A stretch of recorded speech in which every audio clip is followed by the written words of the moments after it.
Eny tompoko, mba azonao hazavaina kely ve inona ny tena antony nahatonga ny safidinareo hanao fanampiana ho an'ity akany masoandro mody ity? Tena antony angambany dia samy mahafantatra daholo isika rehetrarehetra aloha zao amin'izao fotoana izao hoe rehefa tonga eto amintsika tanteraka ity le aretina Covid-19 ity dia mitondra fahasaranana be dia be, tsy hoe ara-pahasalamana ihany fa indrindra koa amin'ny lafiny sosial, ekonomika rehetrarehetra. Ka rehefa nandinika zany zahay dia mahita fa marina fa misy zavatra natao betsaka nandraindraiky ny daholo ny tokony handray rehetrarehetra, nefa kosa mahatsapa azy rehefa hoe mbola mba misy ihany koa segment nga ohatran'ny hoe adino qui ont été oubliés. Et donc c'est le sens, zay zany ny antony nandraisanay ilay fanapahan-kevitra hoe andao ary tsika mba hanao zay zavatra kely vitantsika ao amin'ny fitoerana centre masoandro mody io, zay tsy hitany hoe mijery ny zokiolona ihany fa indrindra koa mitantana mi-accompagner ny marary ny Alzheimer. Zay angambany no ataoko hoe lehibe indrindra teo anatin'le fanapahan-kevitra izay voizina ao anatin'le soatoavina malagasy izay iainanay dia le hoe valina. Misy foana zany ny adidy sy andraikitra miankina amin'ny tsirairay ka indrindra eo amin'ny lafiny izay le hoe nandray ianao dia tokony mba manolotra ihany koa amin'ny fotoana mamety azy sy amin'ny fahatsapanao azy.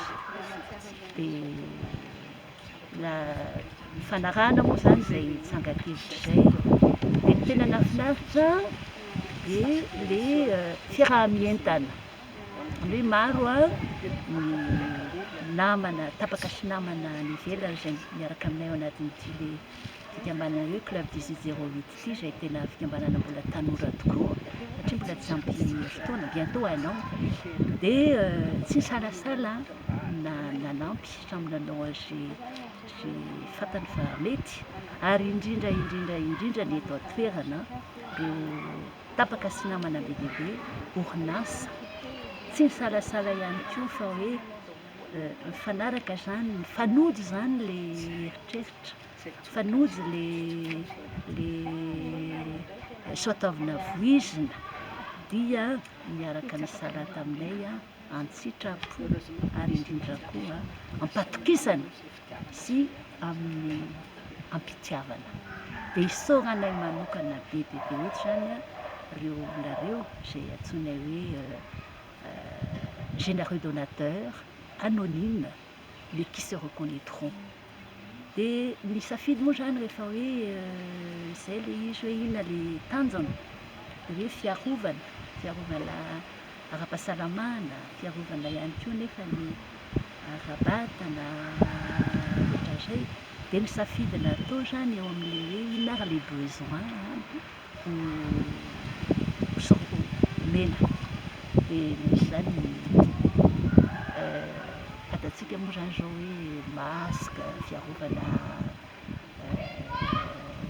tamaso, fiarovana amin'ny fahadiovana, fidiovana, fanadiovana. Dia eto zany misy ny solution hydroalcoolique, ao ihany koa ny baume fosa, ao ny savony, ao ny masque marobe, 500 ny masque aminay zany natolotra ireo tapaka sy namana rehetrarehetra ireo, ao ny taratasy fidiovana papier toilette avy amin'ny orinasa izay mamokatra anareo, ao ny fiarovana ara-batana izay hitanay hoe tena vita zavaboary tena manana ny vertuany be. C'est une plante amin'ny teny vahiny angamba ataontsika hoe miraculeuse. Dia ananambo zany izy eto amintsika. Dia anatin'ny efa vita amin'ny hoe poudre moringa izay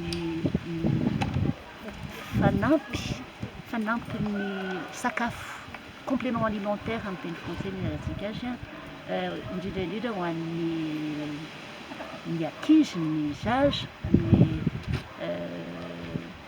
zay nutritionniste moa zany dia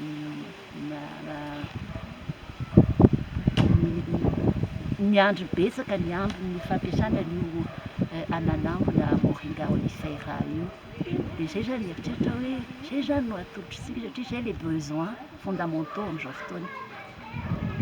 Hygiène, fanadiovana sy fidiovana ary fanadiovana, papier toilette, savony, gel hydroalcoolique, baume, masque, fa indrindra indrindra koa ilay ananambo. Dia manantena zany zay fa misy ny fampiasana an'io araka izay tokony izy ary amin'ny fomba mahafinaritra. Fa ny teninay farany angamba ny raha faranako ny teniko dia hoe le nanao an'ity hetsika kely ity zany dia niarahana nanapaka ny hevitra hoe ity no atao. Fa rehefa avy eo ny tena nahafinaritra dia fiaraha-mientana tsy akisalasalana. Zay ilay hoe vivre ensemble mais faire ensemble. Ka dia atolotra ampanetretena angamba rehetra zavatra voangona reto ary atolotra ihany koa ny fisaorana be dia be ireo tapaka sy namana rehetra na eto aty ivelany na eto Madagasikara eto an-toerana izay miara-misala nanatanteraka ary mitsinjo io avy sy ireo zokintsika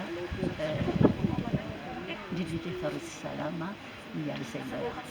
Dia maniry ny fahombiazan'ny ivon-toerana centre akan'ny Masoandro mody mba hiroborobo foana ka ahafahany mitondra avy dia avy ny tanjona ny mission-any izay mieritreritra iny ho tanterahany. Zay angamba no azoko lazaina.